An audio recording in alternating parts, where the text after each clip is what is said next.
কানাডার ফেডারেল রাজনীতিতে প্রথমবারের মতো এমপি নির্বাচিত হয়ে ইতিহাস সৃষ্টি করেছেন বাংলাদেশি বংশোদ্ভূত ডলি বেগম। টরন্টোর স্কারবোরো সাউথ ওয়েস্ট আসন থেকে লিবারেল পার্টির প্রার্থী হিসেবে উপনির্বাচনে জয়লাভ করেন তিনি ইতিহাস গড়েন। এই জয়ের মাধ্যমে প্রধানমন্ত্রী মার্ক কার্নির নেতৃত্বাধীন লিবারেল পার্টি কানাডার সংসদে একক সংখ্যাগরিষ্ঠতা অর্জন করেছে। এর ফলে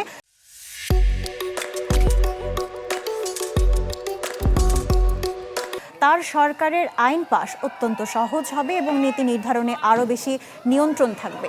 গেল বছর ডলি বেগম দেশটির অন্টারিও প্রাদেশিক পার্লামেন্টের নির্বাচনে এমপি পদে তৃতীয়বারের মতো বিজয়ী হয়েছিলেন। এর আগে তিনি 2018 সালের প্রাদেশিক নির্বাচনে প্রথম এবং 2022 সালে দ্বিতীয়বার নির্বাচিত হয়েছিলেন।